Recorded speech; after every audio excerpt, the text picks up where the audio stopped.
Hello and welcome to the Elders Insight, an exciting new podcast series presented by Hepworth & Associates, your source for advocacy, advisory, and planning insights for seniors, pre-seniors, and their caring families. So let's get started with the show on location today in Toronto.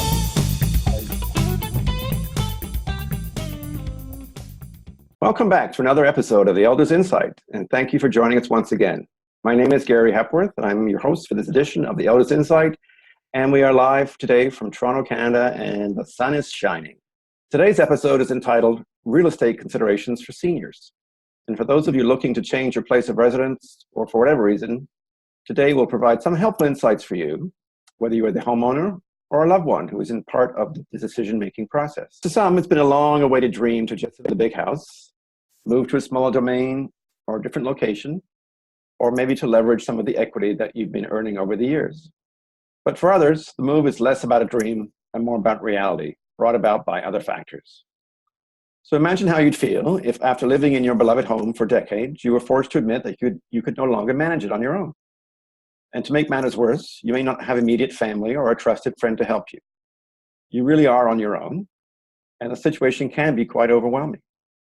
So how are you supposed to cope with the upheaval of selling your home, finding a new place to live, and moving? And how can you ensure you won't be scammed or ripped off in the process? So two different scenarios there for health, two different scenarios with both the challenges to the homeowner and to those that care about them. So to talk about this subject, our guest joining us today is the remarkable Christine Woodman, who is with High Park Real Estate right here in Toronto. So a little history about our guest. Christine Woodman has been a very successful real estate professional since 1978, with a particular credential of being an accredited senior agent. With this added insight into the difficulties, legal and otherwise, faced by many seniors for whom health, family, or estate reasons are presented with the challenge of moving after decades in their home, Christine is skilled at assisting seniors overcome these seemingly insurmountable issues, either real or perceived. And what I particularly like about Christine's approach is her understanding that for many of us, it's not just a real estate transaction, it's a life-changing moment. To many, that involves memories, realities, as well as inspirational moments of opportunity towards their next chapter. So bottom line, Christine is another passionate and respected expert on the needs of elder adults, and we are thrilled to have her here today on the Elders Insight. Christine, welcome to the Elders Insight. Thank you, Gary. It's a pleasure to be here. Hope I can live up to that great introduction. I'll try. Super. Let's get rolling. So let's talk about this designation, this accredited senior agent. What is it? How do you get it? Why would it be more valuable to me as a senior seller or a buyer? To earn the designation, ASA, we do undergo a very intensive course, which adds a new dimension to our lives as real estate agents and to the qualifications we already have. In the role of an accredited senior agent, I personally like to leave the real estate agent behind and become more of a consultant or an advisor. And that's what's important to me. And maybe that different attitude is of interest to your audience.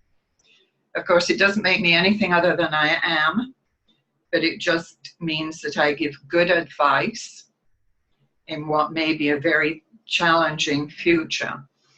The course is, as I said, intensive. It incorporates everything that we really should know to advise seniors who have issues around their residence. And as you said, I'm here to share any information or insight I may have into the challenges we all face as seniors, the expected, the unexpected, when it comes to where we live and how we live. I don't think it hurts that I'm a senior myself and struggle with some of the same questions and issues that aging forces one to deal with when it comes to our residence, our health, our welfare, and don't forget our legal obligations. This is why I believe the services that you are offering on Elders Insight are essential for our aging population, and why I'm happy to be here today and see whether I can add anything that's different and new. Right. Thank you for that. So a lot of our clients are at the stage of looking to downsize and move from the conventional home into, say, a condominium. What kind of advice do you give to those types of clients, as the transition can be pretty dramatic? The transition you're talking about can be dramatic. It can even traumatic in some cases. I believe that where possible, family involvement should be encouraged. Adult children, they all have their opinions, not always accurate opinions, but and not always actually for the best interest of their parents, but certainly an opinion. The thing to remember is that even with the best intentions, family members can be as lost as the parent that they want to help. Moving for seniors can mean many different things, and children, adult children, don't necessarily have the answers. For example, adult children who've moved away may want, especially a single parent, to move closer to them, to themselves and to their grandchildren. And very often this is moved to not just a different city, but quite often it's to a different province. So you can see that how much of a huge undertaking that would be. It poses not just unanswerable questions, but a great deal of stress. So my job in this situation is to try and relieve the stress, provide the answers to the many questions people in that situation have, and where necessary, provide the people who can facilitate the move. Of course, we shouldn't forget the senior that doesn't have a family member to consult or to move closer to, but they're just not sure how they will cope with the questions that need to be asked and the decisions that they need to make. So that's where we step in. It's difficult to transition into something new. It can be, and often is, very lonely and sometimes frightening time for a senior on their own.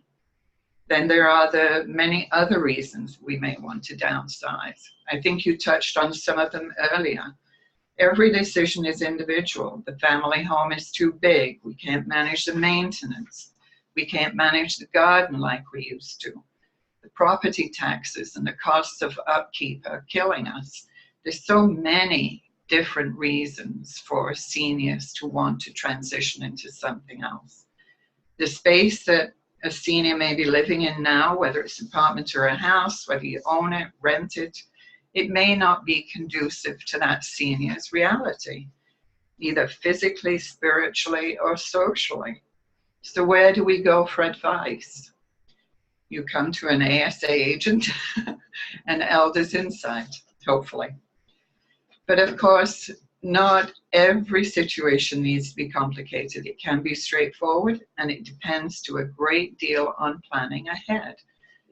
I had a meeting a couple of weeks ago with a lady who has decided, with some financial advice, that the money she's been living on won't last as long as she hopes to live. And she's made the decision to sell the family home of 47 years and rent. Now, for her, that's a comfortable decision.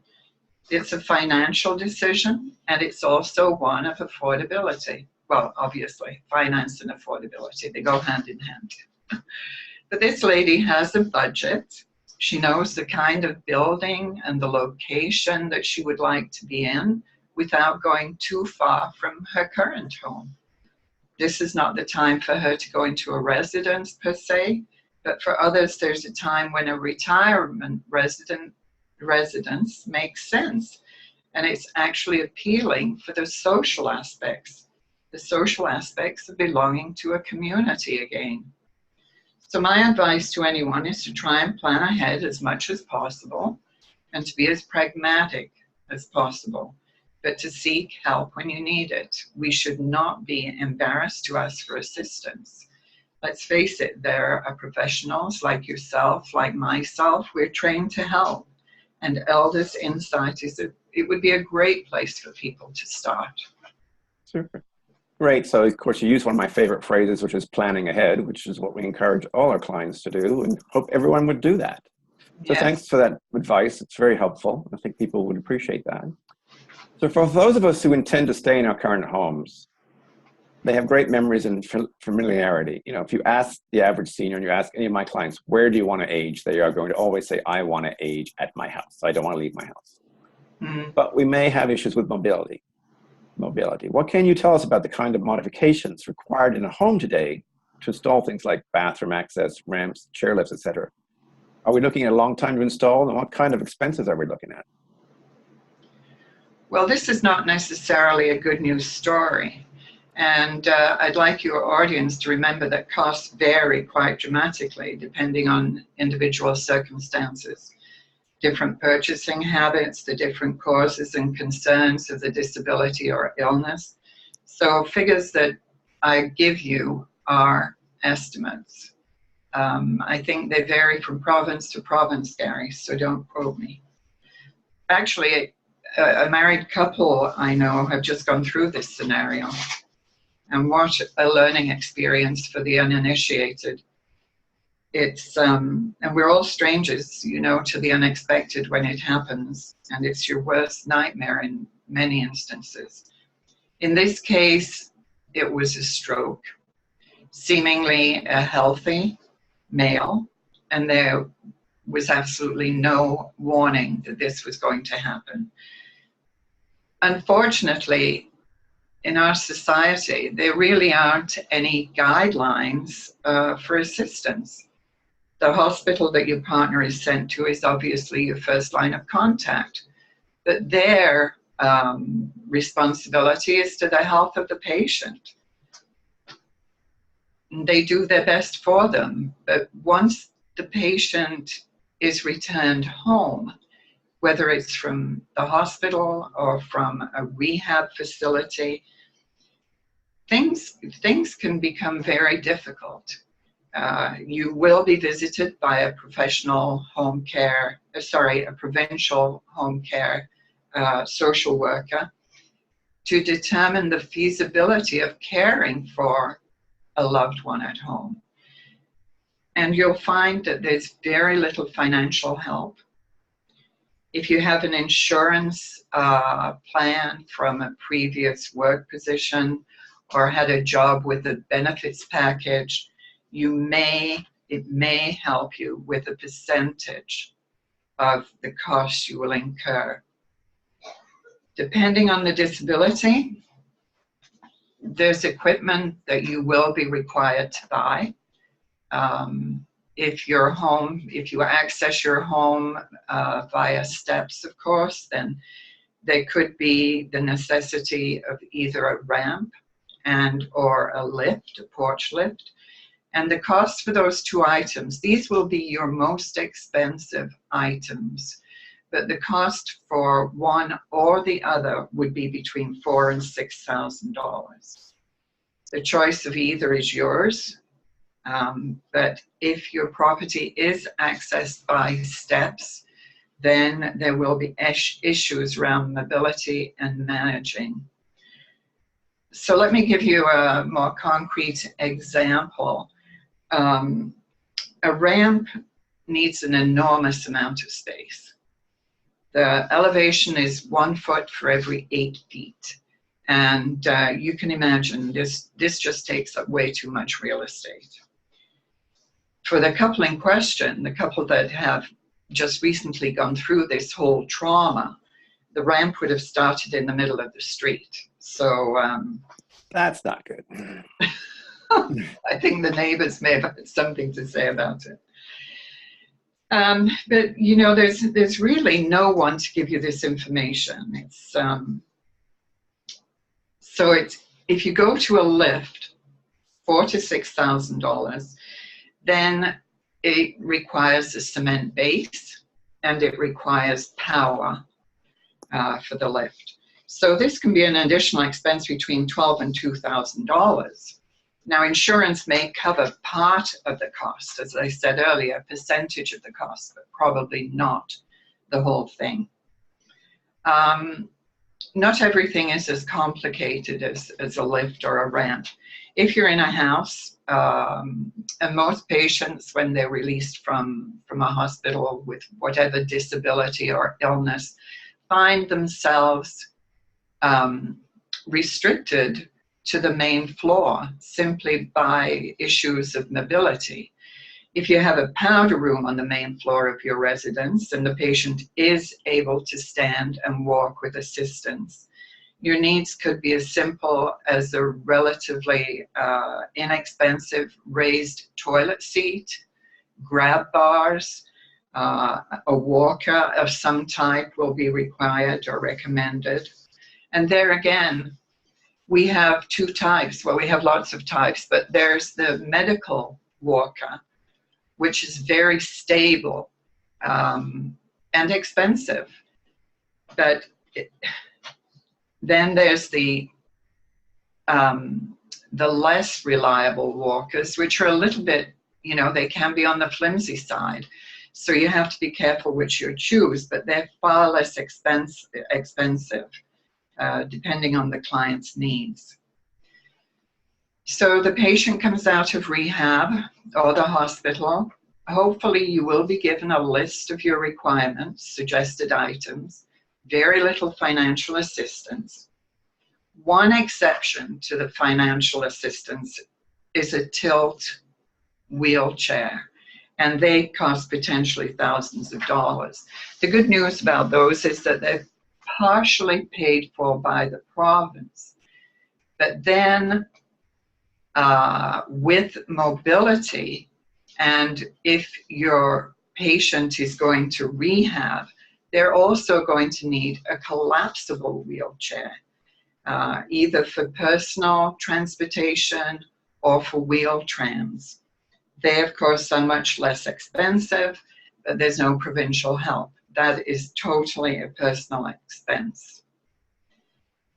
Circumstances at home play a huge role in patient care. Another example of an expense would be a hospital bed.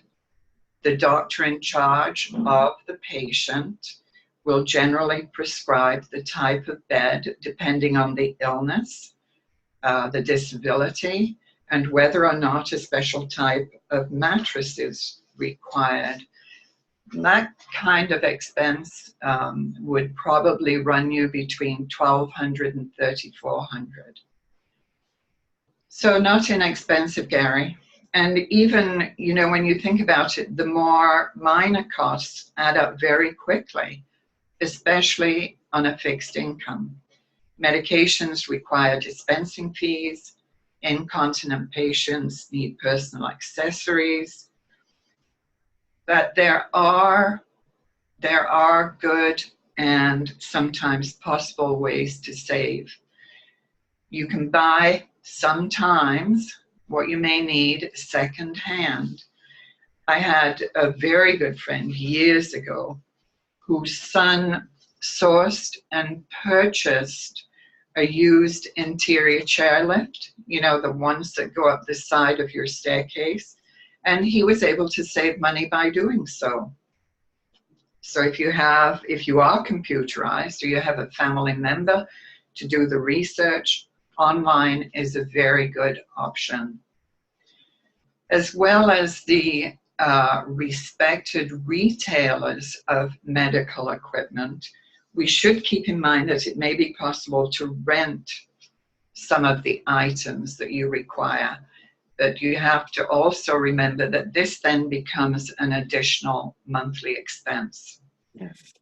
Also, we're seeing more and more retailers, Costco and Amazon, I think even Walmart, are beginning to stock medical equipment. And there, as I mentioned, there are sites for refurbished equipment. So it is possible to shop around. But unfortunately, none of us expect this to happen to us, but they happen frequently and unexpectedly. And it's hard to be prepared for that kind of situation. Am I talking too much? Doing fine. A lot of good information here, Christine. I Oh, think, good. you're obviously hoping that someone's house actually is big enough to accommodate something like a hospital bed in a living room. Because It's very difficult, Gary. It really is. And of course, the government wants you to be at home. yes, they do. So, and They then you don't put your, want you to be in a facility that they're providing the care for. and so unfortunately, they haven't provided much in the way of support or financial support or tax support to help people do that, which Absolutely not. hopefully that will change. And you're right. I think the big retailers have read the market. They know there's a rapidly aging senior population. So yes, you're seeing the big players getting into seniors equipment market and accessibility market big time, Yes, which we are. which leads us Faster than the into politicians. yeah. So it leads us into how people might access funds. So one of the ads, if you're watching TV every single night, every night you'll see the same ad about reverse mortgages. So we see a lot of ads on TV every night about reverse mortgages and all the wonderful happy homeowners who've got them. So are you finding many of your clients talking to you about reverse mortgages? What's your view about them? What are the pros and the cons? What I happens? wasn't always oh, sorry, Gary, I think I cut you off. I wasn't always a fan of reversed mortgages, but after a very, very good friend of mine took one out, I kind of changed my mind. The circumstances, obviously, you have to own your own home. And if you do, reverse mortgages can be a good idea. I'll try and give you some idea of how they operate. We've just finished talking about the potential healthcare costs. So perhaps if you don't have insurance and there's no other financial source, then borrowing a smaller amount could help in that kind of a situation as well. Or perhaps, it's something more esoterical. You want to renovate a room in the home, or perhaps you're still able and want to travel, or you simply can't face the task of moving, but you can't financially afford to stay in your home, in a home you love and you don't want to leave. So a reverse mortgage can be very beneficial. Let me see if I can give you an example. You need to be 55 or older to qualify, and the loan amount is based on the value, obviously, the appraised value of the property. The loan can be taken as a lump sum, or it can be payable to you monthly to help offset your monthly expenses. If you're finding your home, maintenance is too difficult, taxes are expensive, whatever, you can access a reverse mortgage. The owner of the property is still responsible for payment of insurance, maintenance, and property taxes. So before going ahead, everyone needs to understand the fine print on the contract, because at the end of the day, we're not getting this money for free. Interest has to be paid to the lender. The loan is repaid when you, the owner, for whatever reason, leave the property and the property is sold, or it is repaid by your heirs after your death and the property is sold.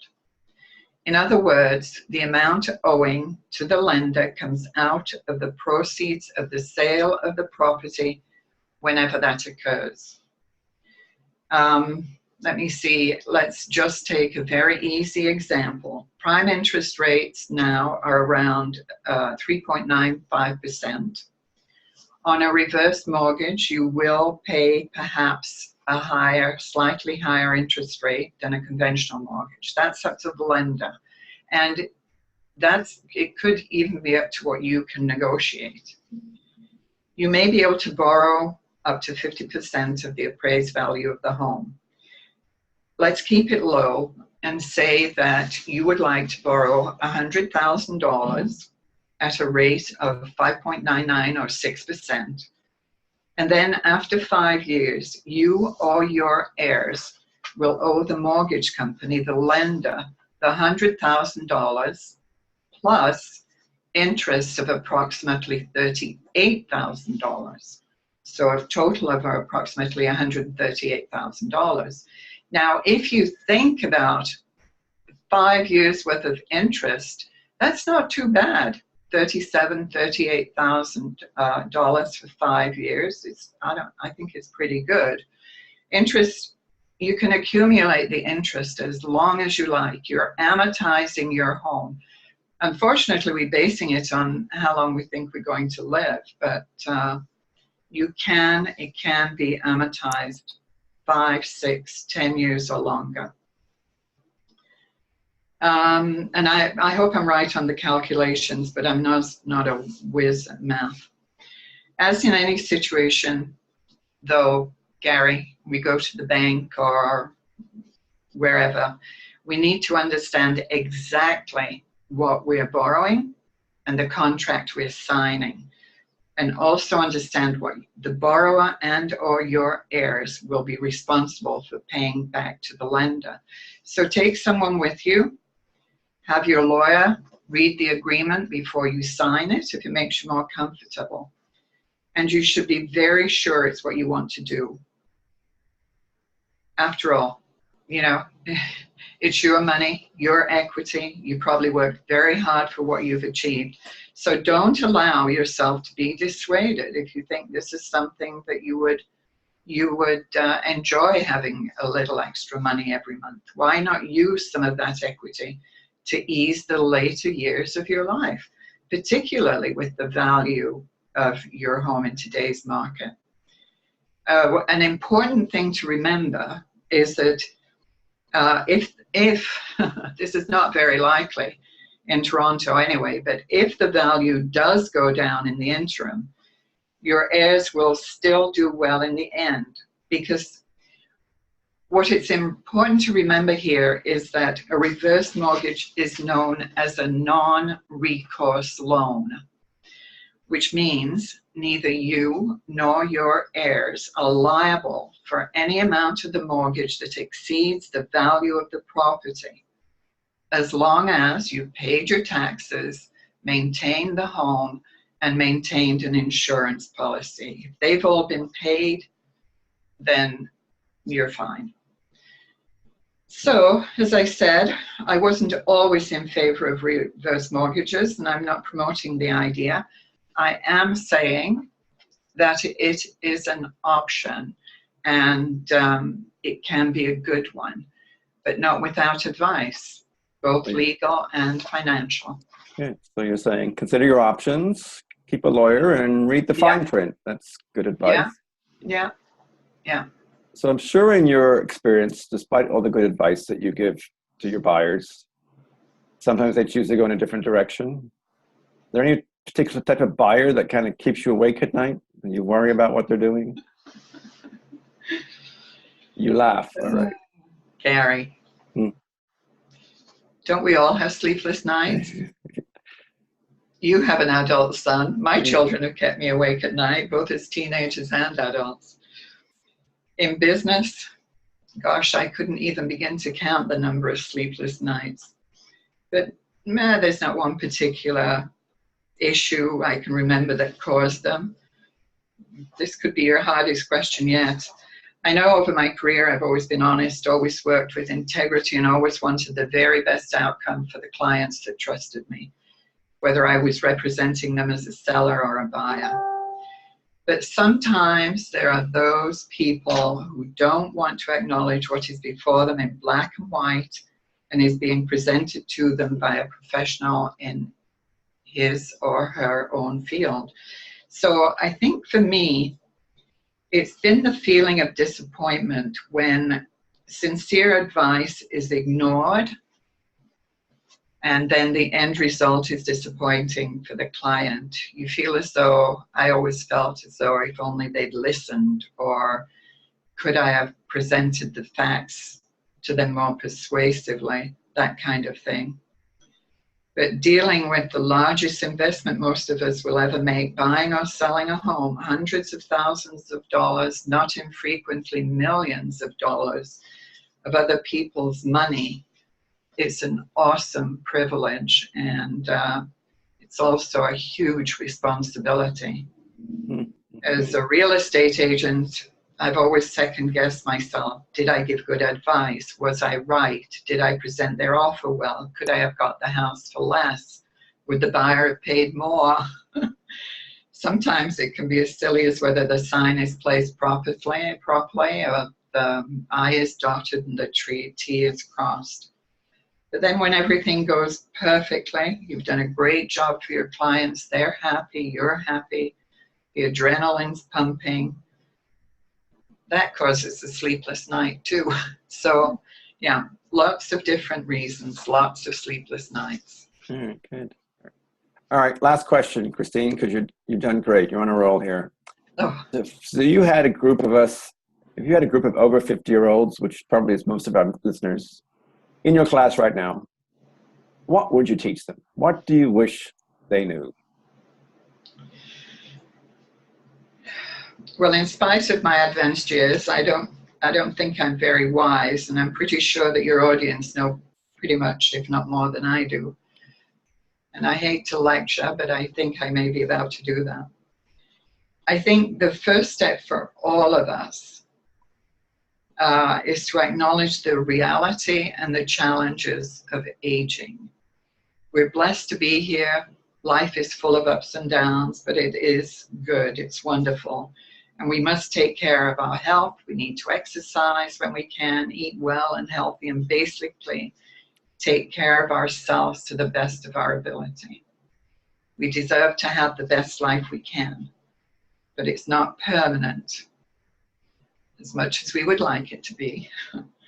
And a positive attitude means everything.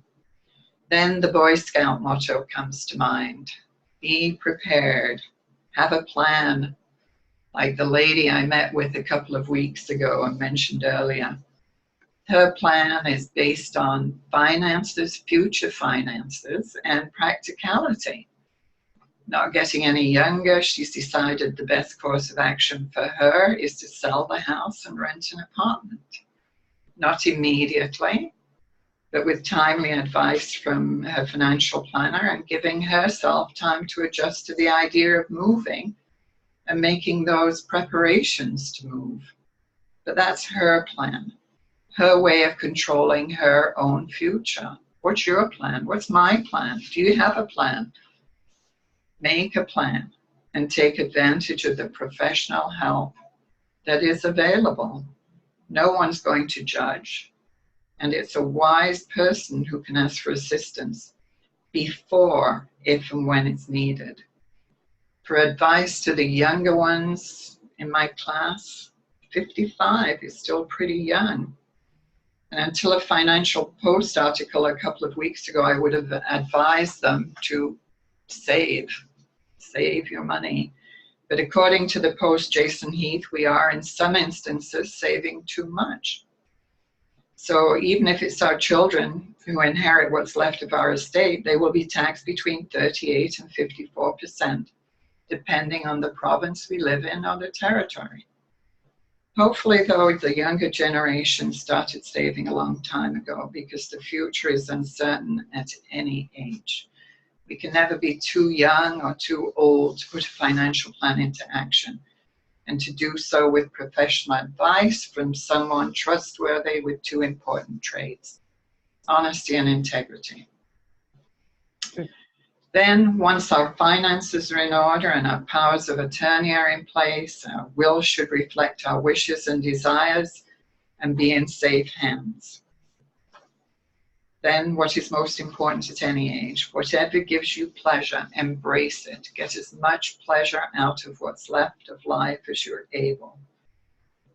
Gary and Elders Insight have all the professionals in place, including myself, that can help you achieve those plans. Thank you. Good. So yes, we hope that young people are saving, but potentially not. And of course, there's a whole issue of how much debt people have piled up, but that's for a different talk. That is a different subject, Gary. Yes. But So doesn't it make you think about the equity you have in your home today and what you might like to do for the next couple of years? yes, it does indeed. So, Christine, this has been a fascinating chat. A big thank you to you on behalf of our listeners and to yours truly. Thanks for having me, Gary. Our whole objective here on the Elders Insight is to provide the kind of peace of mind that comes from trusted information. And it's terrific to be getting the straight goods from a seasoned pro like yourself. So thanks again. My pleasure. Take care. Okay, folks, that's a wrap for today's videocast, and we thank you all for joining us. Another big thanks to our guest, Christine Woodman, for taking the time out of our busy schedule to be with us today. If you'd like to reach out to Christine and the fine folks at Hyde Park Real Estate, just drop us a line, and we'll get you connected right away. So thanks all for joining us today. Tell your friends and family to watch for the next videocast. We'll see you then.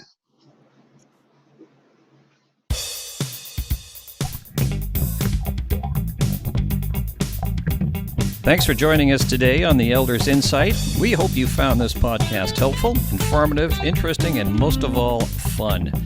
We hope you can join us for our future podcasts as we continue to be your source for advocacy, advisory, and planning insights for seniors, pre-seniors, and their caring families. A big thanks to Hepworth & Associates team, and we look forward to seeing you the very next time here on the Elders Insight.